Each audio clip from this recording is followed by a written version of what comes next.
Is that because of his... I can't say that. He's got a watch. Have the size of his Zoom watch. into his watch. It's a great watch, but he's always got the time. Episode 2 of The Watch is here, and we have a young star on the airways. His AFL debut was hard to fault, so let's hope he can back it up with his debut on The Watch. Introducing Blake Howes. Howsey, it's been a big week for you, and it continues with a bit of media time. You've already had one SEN interview today, but now podcast time. Great to see you. How's your massive week been? Thanks for having me, Benny. Yeah, it is good to be here. Yeah, it's been a very big week. Obviously got the first game under the belt last Thursday night against the Swans, playing for the D's. So it was a pretty special moment for myself and the fam. And obviously didn't get the result we were after, but to still play the first game of AFL footy was pretty exciting, and I'm really experienced that I'm forever grateful for. So yeah, it was a really, really cool week, the build-up and everything, and I absolutely loved it. I usually ask some butter-up questions to sort of warm up the guests, but we've got to start straight with the debut. It's hot, it's fresh. Fresh in the mind. Everyone says it's a childhood dream. Was it your childhood dream? Yeah, definitely, 100%. Yeah, right from a young age, I always watched footy, always played. Just dreamt of it from literally since I touched the footy from that young age, and I suppose even just watching my old man play local football, like that's just all I ever wanted to do was just play footy. So for the dream to come true, it's pretty awesome. I don't know if it's completely like sunk in properly, but forever grateful. You were made to wait a little while, 2 years on the list before it happened. Was there times throughout those 2 years where you were obviously no doubt frustrated, you wanting to be playing? Did you ever think, it's not going to happen, or you're always pretty confident that you'd get there? It was a little bit of an interesting time, and I was a little bit unsure because I've never really been injured as I've gone through my years, even as a junior. I've always been pretty lucky, and I've pretty much gotten through unscathed. To have a few injuries early put a little bit of, I suppose, challenge and maybe a little bit of doubt in my mind whether it was ever going to happen. We got there in the end, and I'm just so glad I've got the first one under the belt, and hopefully there's plenty more to come. What do you think changed over the off-season that took you to that level? I know Gorney said you're the hardest trainer on the track. Was there something that shifted, or just a natural progression? I think I put it down to like hard work, and in my mind I really want to just have a really big off season and like come back hitting the ground running really hard. And I probably put it down to a bit with the guys I trained with over the off season. I did a lot of training with Alex Neil-Bullen. He's a good person to pair with. Oh, unbelievable guy. I absolutely love him. He pushes you pretty hard. So a guy like him I did a lot of work with. Also Christian Salem as well were two that I did heaps of my training with. To train with those guys who are really well-made players in the game now, just gave me a little bit more of an edge, and I suppose what I need to get to be able to crack into the team. So I put it down to obviously just having a big off season, and just putting my head down and working really hard. So. Did you get the chance to get away at all over the off-season? Obviously, you're a young guy. You're probably not, looking to have huge off-seasons in Europe yet, but what'd you get up to? No, I was pretty quiet, actually. I was just really locked in with my training, and obviously had a bit of time off and spent some really good time with my mates. I got to Sydney for a week with my best mate, Finn, who lives up there. So that was good to get up there. Weather was really nice, lovely beaches. So that was a really nice little week away. And then apart from that, really, I hang around Melbourne and did a few things here and there, and had a really good break. So it was really nice. What's life outside of footy like for you when you're not training, you're not doing the extra sessions? What do you like to get up to? Yeah, a bit of golf. I'd love to have a hit of golf with the boys. It's a common answer. Is that very something? Common, do you get forced to love golf when you play footy, or did you already like it leading in? Well, I was a little bit of a golfer before I come to the club, so I didn't mind it. There's a few boys at the club that bloody live and breathe it. I suppose I'm not at that level yet, but yeah, I love to have a hit of golf and just chill out with my mates. Go to the beach. Yeah, I'm a pretty cruisy operator. So, Who do you pair up with on the golf course? uh, oh, maybe a Taj or a Disco. Probably at similar levels, those boys and me. So yeah, love having a hit with those boys, and obviously Juddy as well, and Jake Bowie. But it's good now. There's actually a few other boys who are starting to actually get into it, like Bailey Laurie and Ollie Seston and Jetty Adams, all starting to pull the clubs out for the first time and have a hit. So it's good. There's actually a really big group of us now starting to really get into it. So it's a lot of fun. Humbly, where do you rank? I'd probably have to say I'm down towards the bottom, but building slowly. And there'd be plenty of work to be done over the weeks and years to come. All right, let's take us back to opening round rather. Massive build-up for you. You find out early in the week that you're playing. What's it look like from the moment you're told on the training track to actually getting out there on the field? Yeah, so obviously I found out main training day, which was the Monday, I think. We played the Thursday night. So yeah, found out from obviously Gorney announcing in front of all the boys outside on the track. Then yeah, it came with a little bit of obviously plenty of emotions. Told the folks. Sorry, I actually didn't tell them. They already knew. It was already on Twitter or yeah, Twitter or Facebook, or it was already released out before I got to tell them. So that was a bit of a bummer, but yeah, they were over the moon, and yeah. So then we had Tuesday off, so I caught up with a few mates then, and they were bloody stoked, but disappointed it was going to be in Sydney. And then yeah, Wednesday we flew up, had a bit of a trot on the SCG for a little light captain's run, and then yeah, Thursday the game came around actually relatively quickly. And yeah, I was actually really surprised. I felt pretty calm. Nerves were good. I was just, really excited to get out there and play. And yeah, I was lucky enough to have plenty of support up there. The folks were up there. Sister was up there. Had a fair few mates come up. I already have 2 that lived in Sydney, and then I had another 2 come up. So I had a good support base behind me, which was awesome. So yeah, it's sort of what the week looked like. Yeah. Had you spent much time at the SCG before? Nah, never really, never. So I was pretty excited to play there. It looks like an unbelievable stadium, and which it was, just with the that old pavilion, and yeah, it was a bloody awesome atmosphere, 45,000 people. So yeah, it wasn't a bad game to play your first game in. Yeah, for sure. And do you reckon it helped being on the road? Like, it's so different being away playing a game of footy compared to at home. Like, if it's a 7 o'clock game at the MCG, you're probably just spending the day at home, not doing too much. But when you're on the road, you wake up, you have breakfast with your teammates, you go on walks with your teammates.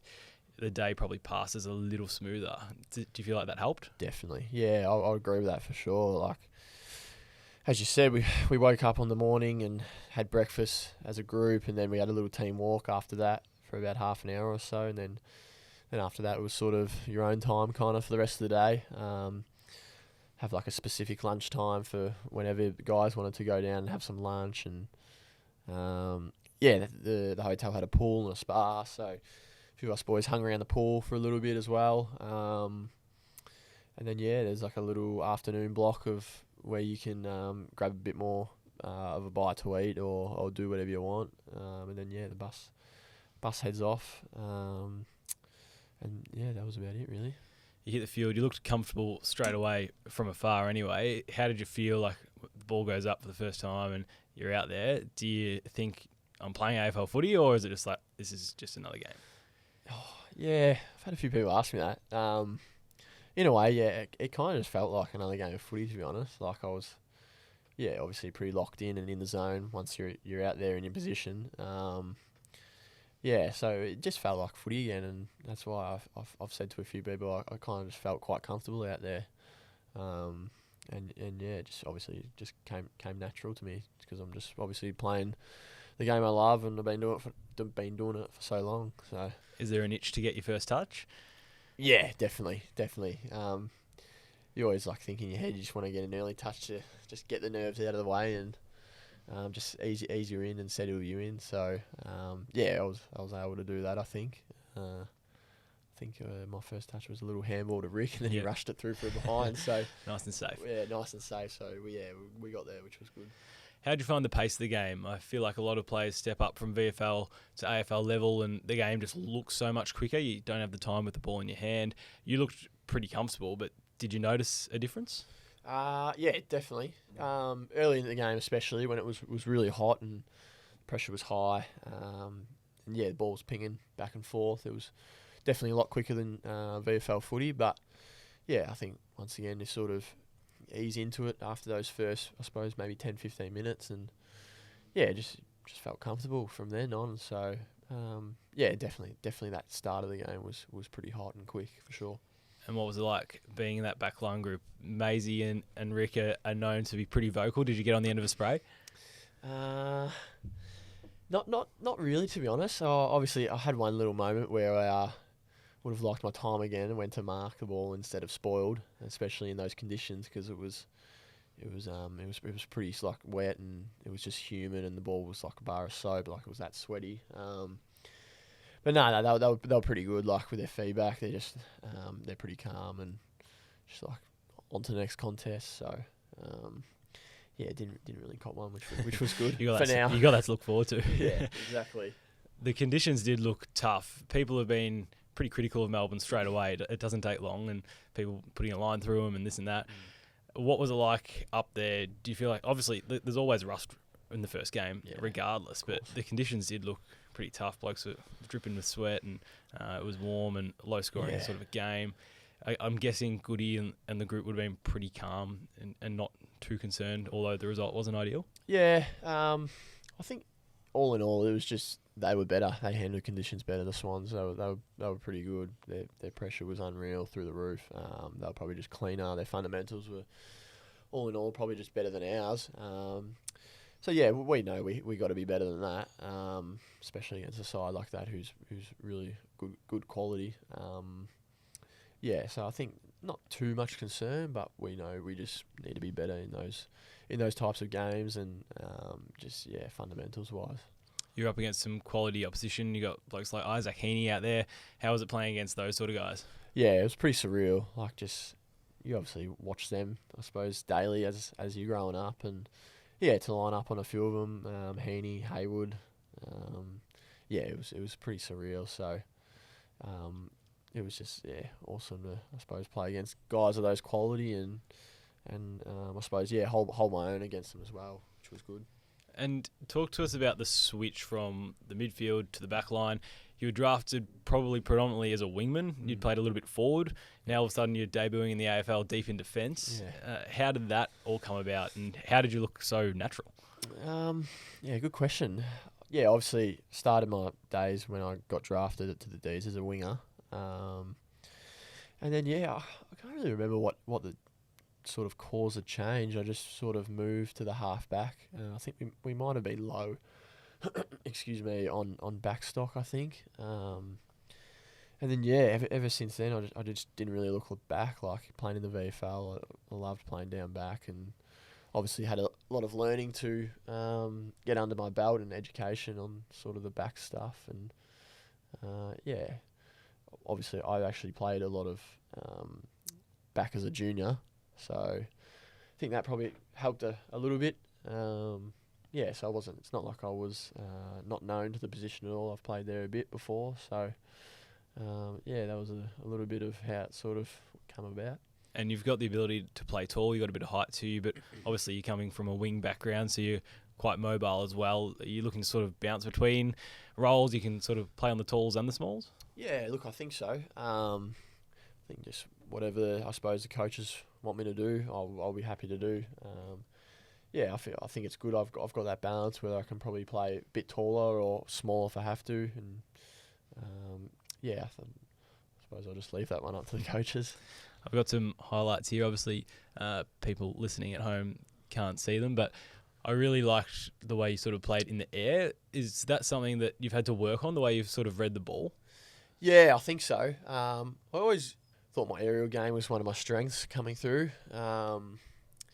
Just obviously just try and, use that to my advantage as best as possible. Obviously, it was a little bit difficult on this night because of the conditions. It was just so hot and sweaty and humid, and there was a lot of mistakes. But yeah, just always thought my aerial game was something that was strong in my game. So Even this one here, where you sort of, it looks like you start on Logan McDonald and peel off and sort of help with the Grundy contest here.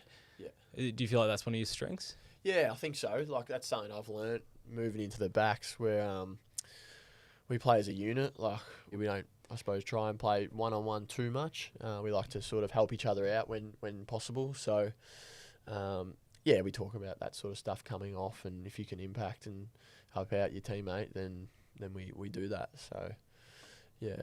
How have you found learning off these backline guys? Obviously, there's a lot of senior players in there. You spoke about Rick and Maisie using their voice. Has it been a really good learning experience for you? Yeah, it's been awesome. I've actually absolutely loved it. Those two guys in particular, Maisie and Rick, are just two ultimate professionals, and they're just so good at what they do, and they've been so good for so long now.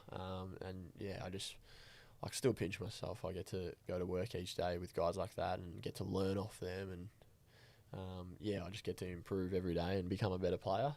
But yeah, I suppose there's not just those two boys. There's other guys down there like Adam Tomlinson, Christian Salem. These guys who are still really experienced players and know what they're doing, know what they're talking about. It's just, I'm just in a very lucky position that I get to learn off them every day. Unfortunately, Bowser was the casualty from the game. How's his collarbone going? It was a pretty tough hit. Yeah, it was. It was really courageous of him. I think he's actually gone in for op today. So, I have to see how that went after this. That's just, I think, standard from him. Like, he puts his body on the line bloody every week, and he's not the biggest fella out there, but you know what you're going to get from him every week. So, it was a pretty courageous act from him, and hopefully he'll be back pretty soon and recovered well. So we spoke about it being opening round. Did you watch any of the other games? Are you someone who enjoys consuming it? Yeah, I do like to watch it, especially if I sort of know people playing or have mates playing. I watched a little bit of that GWS and Collingwood game. But yeah, that was about it really. I think, got back from Sydney, and I was a little bit busy just catching up with people, and everybody sort of just wanted to hear about my experience and how the game went. So yeah, didn't get to watch too much. Who'd you go for growing up? I was a big Saints man, Saints supporter. So, but that's all changed now, which is good. Happy with the D's. Is it pretty instant that you lose the attachment? It wasn't that instant for me. I was like pretty diehard Saints. Like, I love watching them. We'll never miss a game. Went and watched them heaps. When I first got drafted, like, obviously D's became number one pretty quickly, but I still always found myself watching St Kilda. Yep. Especially in my first year. But that also comes down to because I got a really close mate who plays at St Kilda. So I'm always sort of watching him, but I think the support and passion for the Saints has dropped off now and is just purely Melbourne. So, who are the heroes? I mean, you've only been in the system for 2 or 3 years. There's probably some current guys. It's not the Robert Harvey era. Nah, it wasn't the Robert Harvey era. I loved Lenny, loved Nick Rewalt, Brendan Goddard. I loved those guys. And then even when like a Jack Steele went to the Saints, I really liked him too. So they were a couple. Let's talk draft and when you sort of came into the system. I remember we actually caught up the day after you got drafted out in Parkdale for a little shoot. I remember thinking it's funny, you get a sense straight away when you talk to draftees, and I was lucky enough to do that for 4 years, speak to guys straight afterwards, and you sort of know when people have got it. And I thought you and Trent Rivers was another one too that were just so mature straight away. I'm like, these guys are going to make it, and so far so good. But you're actually a bit of a slider. Like, you probably were expected, and like, it's not a negative, you still end up in the system no matter what. But you probably thought you were going to go a little higher. You went 39, I think it was. Yeah, it was 39. What was the process like? Because at that stage, the drafts all split up as well. Yeah, it was. Well, it's over 2 nights now. So they do the first round on the first night and the rest of the picks on the second night. So I always had a little bit of, like chat and talk that I could potentially be late first round. Obviously, you never really know. And then sort of came to night 2, and the picks sort of just kept on going and going, and I was like, oh god, is it going to happen? You sort of get those thoughts running through your head. But then D's selected me at pick 39, so I was forever grateful for that. And just happy I landed somewhere in the end. The family would have been pretty happy that you landed at a Victorian club, I'm guessing. Yeah, mum especially. She didn't want to see me go. I think she was pretty nervous on that night. There was I think we got to about pick 30, and I reckon the next maybe 6, 7, 8 clubs were all interstate, and she was a bit beside herself, I think. So she was over the moon when the D's called me out. So. We were talking before we started recording about how quickly you have to grow up when you're an AFL player. You're only 20, but you feel so much older than a 20-year-old kid. Like I was just at uni when I was 20, like completely different. How do you feel like it develops you? Like some guys get drafted into state. I think your year, Van Rooyen, Judd McVie, Taj Woden all came over from Perth. Yep. I think some of them stayed with the Brayshaws, and whereas you got to stay at home. But how did you find that, I guess, in comparison to those guys? Yeah, obviously I was pretty grateful. I got to stay at home. And then obviously I think the rest of my draft class was all from interstate. So it was a little bit different. Obviously meeting all those new boys coming from Perth, and obviously I think Andy came from Darwin. So I was just completely grateful. I got to stay in my home state with my family and all my mates, and obviously I think those boys they've done really well. They've settled in really well in Melbourne, and it would have been obviously a big ask for them to leave their home and their families and all their mates. But I was just incredibly grateful. Do you naturally gravitate to the guys that are drafted in the same year? Obviously, you're a first-year kid. It's probably pretty daunting joining an AFL team. It's also funny. It's like you got 18-year-olds and 33-year-olds, and you're just thrown in together. It must be strange. Yeah, it is a little bit strange. But all the guys are so welcoming, and they're all nice fellas. You couldn't say one bad word about them. I think obviously us boys who get drafted together, we all become pretty close from day one, and still to this day we're all pretty tight, us 5 boys. It is strange coming in and all these different ages all in the one team. But I think it's great. Wouldn't rather it any other way. And seeing some of those guys, like obviously Judd last year, from the same year as you, he was a rookie as well. He sort of just burst onto the scene, really took that position, made it his own. Does that 100%. Inspire as well? Yeah, it definitely did. Because I don't think anyone sort of expected Juddy to do what he did. It was a massive credit to him. He put in an unbelievable work over that off-season period, and then he came out and had the year he did, which was just blew everyone away, I think. It definitely put a little bit of, I suppose, something in my head to want to be able to try and do very similar to what he did. I suppose it also drove me to want to crack in early as possible and just try stay in for as long as possible. And it was a good one to sort of, I suppose, look off because he did so well. Quick one away from footy. My partner Brooke threw in a question last week for Chin, and she thinks she should have a regular segment now. It's favourite restaurant.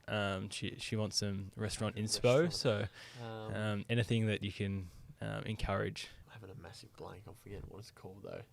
Sorry, Squire's Loft. There's a few around. Great steak joint. Highly recommend. I'll give it a go. You have to give it a go for sure. So that's probably the one I reckon. Very good. When I was last at the club, they were trying to get the nickname Halfway off the ground. Has that died yet?